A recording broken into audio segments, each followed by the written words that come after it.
ઓમ નારાયણ વાસુદેવાય નમ. સનાતન ધર્મની જય. अपने अपने गुरुदेव की जय. ભારત માતા કી જય. આજે આપણે જીવનમાં આધ્યાત્મિક ઉન્નતિ કરવી હોય તો આપણામાં કેવા ગુણ હોવા જોઈએ.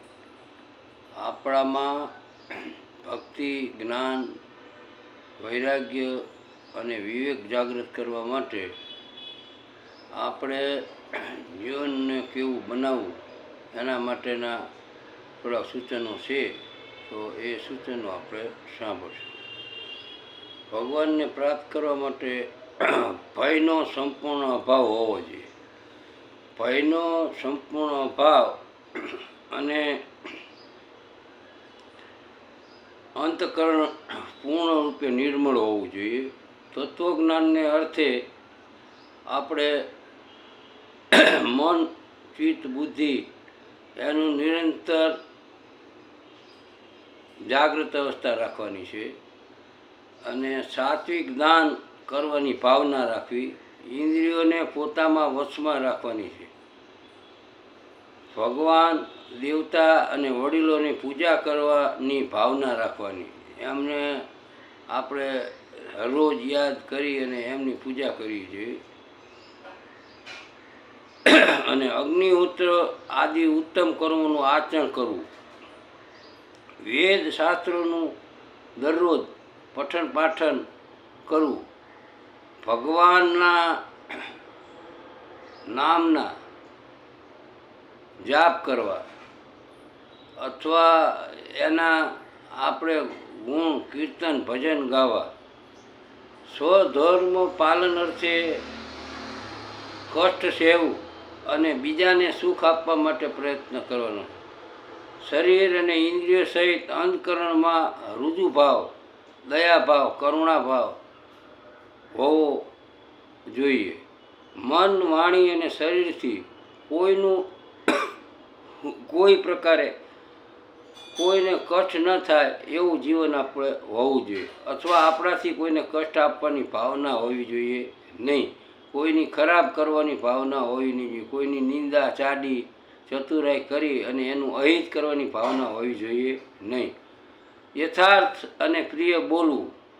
પોતાના પર અપકાર કરનાર ઉપર પણ ક્રોધ ન હોવો એ જીવનનું મૂલ્યમાં અતિમૂલ્ય ગુણ છે. કર્મોમાં કર્તાપણાના અભિમાનનો ત્યાગ કરી અને પરમાત્મા કરાવે છે. અને ત્રિગુણ માયા, સત્વ, રજ અને તમ એને પ્રેરિત હું આ કર્મો કરી રહ્યો છું એવી ભાવના હોવી જોઈએ. અને અંધકરણમાં અભિમાનનો ત્યાગ હોવો જોઈએ. અંધકરણની ઉપરતિ એટલે કે ચિત્તની ચંચળતા ના હોય. ચિત્તની ચંચળતાના કારણે મન સ્થિર ના થાય એટલે ચિત્તની ચંચળતા ત્યાગી દેવાની. કોઈના નિંદા, ચાડી આદિ કરવાની ભાવના નહીં રાખવાની. સર્વભૂત પ્રાણીઓ પર કશાય હેતુ વિના દયાભાવ રાખવાનો છે. સ્વાર્થનો ભાવના રાખ્યા વિના સેવા કરવાની છે. ઇન્દ્રિયોનો વિષયો સાથે સંયોગ થવા છતાં પણ વિષયો પ્રત્યે આસક્તિ ન જાગવી એ આપણી ભાવના હોવી જોઈએ. આપણે ગમે તેવા વિષયોમાં આપણી ઇન્દ્રિયો ના જાય એના માટે જાગૃત અવસ્થા આપણે રાખવાની છે. આપણો પોતાનો સ્વભાવ મૃદુ હોવો જોઈએ. લોક અને શાસ્ત્રથી વિરુદ્ધ આપણે આચરણ કરવાનું નથી. અને જો આચરણ થઈ જાય તો લજ્જા થવી જોઈએ. અને વ્યર્થ ચેષ્ટા કરવાની નથી. તેમજ તેજ, ક્ષમા, ધૈર્ય બાહ્ય સુધી, આંતરિક સુધી રાખી અને સત્સંગ, ભજન, ધ્યાન, નામ સ્મરણ કરવાનું છે. કોઈના પ્રત્યે શત્રુભાવ રાખવાનો નથી. ક્ષમતા ભાવ રાખી અને આપણે બધા સાથે વ્યવહાર કરવાનો છે. પોતાનામાં પૂજ્યતાનું અભિમાન ના હોવું જોઈએ. હું મહાન છું, હું જ્ઞાની છું, હું વક્તા છું, હું ધનવાન છું, હું સ્વરૂપવાન છું એવું અભિમાન નથી રાખવાનું અને જગતમાં સન્માન માનની અપેક્ષા રાખવાની નથી. બધા મને સમજે, બધા મને સાંભળે અને મને માન આપે એવી અપેક્ષાનો ત્યાગ કરી અને આપણે ભજન ભક્તિ આપણા જીવનનું કલ્યાણ કરવાનું છે. જો જગતમાં મોટામાં મોટું કલ્યાણ હોય અને મોટામાં મોટો જો આ જીવનો સ્વાર્થ હોય તો આત્માને ઓળખવા માટે પોતાને જાગૃતતા રાખી અને સત્સંગ ભજન કરવાના છે. પછી દંભનો ત્યાગ કરી દેવાનો, ઘમંડનો ત્યાગ કરી દેવાનો, અભિમાનનો ત્યાગ કરી દેવાનો, ક્રોધ અને કઠોરતાનો ત્યાગ કરી અને જે આ અજ્ઞાનતાના ગુણો છે એને ત્યાગ કરી અને ભક્તિ ભજન કરવાનું છે. માટે જો શ્રેષ્ઠ માણસને વિશેષ શક્તિ હોય, એનામાં જે તેજ છે એ તેજને આપણે સ્વીકારી અને એને માન આપવાનું છે અને એના પાસેથી એના સદગુણોનો સ્વીકાર કરી આપણું જીવન ચલાવવાનું છે. આપણે કોઈ પણ મનુષ્ય સમુદાય હોય એમાં તિરસ્કારને પાત્ર ન થઈ એવા કર્મો આપણે કરવાના છે. જો તમે જગતમાં આવ્યા છો તો તમે ભૌતિક સુખમાં તમારું જીવન ગુજારી નાખશો તો તમારું જીવન વ્યર્થ થશે. ખપે ખપે કરી અને આખી જિંદગી તમે નોકરી ધંધો કરી અને જીવન પૂરું થાય અને પછી ઘડપણ આવે ત્યારે પછતાવાનો પાર રહેશે નહીં.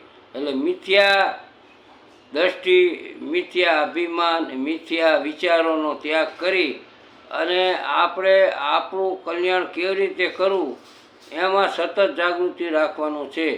એટલે જો તમે ખોટી આશાઓ રાખશો, હું કરોડપતિ થઉં, હું રૂપિયાવાળો થઉં, એમાં ને એમાં તમારી જિંદગી પૂરી થઈ જશે. માટે અન્યાયથી ધનનો કમાવાની આશા પણ ના રાખશો. અન્યાય કરી અને તમે કરોડપતિ થાવ તો એ કર્મનો બદલો તમારે ભોગવવો જ પડશે. આજે નહીં તો કાલે, પણ કર્મ કોઈને છોડતું નથી એટલે કર્મ તમારે ભોગવવું જ પડશે. એટલે જીવનમાં સત્કર્મ કરવું, સારા કર્મો કરી અને આપણું આત્માનું કલ્યાણ આપણે કરવાનું છે. મનમાં કદી અભિમાન ના રાખો, હું ઘણો ધનવાન છું ને મારે મોટું કુટુંબ છે ને મારે તો કોઈની જરૂર નથી અને હું મોટો છું, એવો અભિમાનનો ત્યાગ કરી અને ઈશ્વર ભજન કરવાનું છે. અને વિષય ભોગવવામાં રચ્યા પચ્યા રહેવાનું નથી. જે વિષયોમાં રચ્યા પચ્યા રહે છે એ નરક યોનિને પામે છે. એટલે હંમેશા જીવનમાં ઢોંગ, દેખાવ, આડંબર, પ્રપંચ અને પ્રશંસા આનો ત્યાગ કરી અને આપણે હરિભજનમાં આપણું જીવન ગુજારવાનું છે. જો તમે હરિભજન નહીં કરો તો જન્મો જન્મ આસુરી યોનિમાં તમે ભટકશો, પશુ પક્ષીની યોનિમાં જઈ અને તમે લખ 84માં ભટકશો. એટલે માટે જીવનમાં કામ, ક્રોધ, લોભ આ જે જીવનમાં છે એનો ત્યાગ કરી અને આત્માનું કલ્યાણ કરે એવા આપણે પુરુષાર્થ કરવાના છે. આમાં સહજ ભાવે ભક્તિ કરવી એટલે આ બધા જે અગાઉ કીધા એ બધા ગુણ આપણામાં હોવા જોઈએ. જો તમારે શાસ્ત્રવિધિ છોડી અને મનમાન્યું તમે આચરણ કરશો તો તમે અધોગતિને પામશો. એટલે માટે મનુષ્ય જન્મમાં કર્તવ્ય અને અકર્તવ્ય, ધર્મ અને અધર્મ આનો વિચાર કરી અને આપણે સત્કર્મો કરવાના છે. જીવનમાં પરમારથ, સેવા ભાવ, કરુણા, પ્રેમ, દયા આવા ગુણોનો વિકાસ થાય એવા સુસંપત્તિનો ગુણો આપણા જીવનમાં વિકાસ થાય એ માટે આપણે સત્સંગ, ભજન, સાધુ સંતોની સેવા અને દીન દુખિયાની પણ સેવા અને બની શકે તો આપણે પશુ પક્ષીને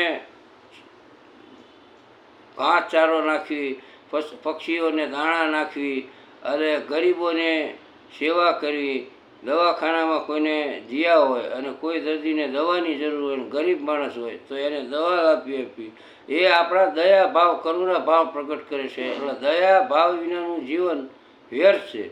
એટલે માણસો કે મારે ભક્તિ કરવી તો ભક્તિ કરવા માટે જે અગાઉ મેં કીધા એ બધા ગુણ તમારામાં વિકાસ થાય એના માટે તમારે સ્વયં જાગૃતિ રાખી અને જીવન જીવવાનું છે.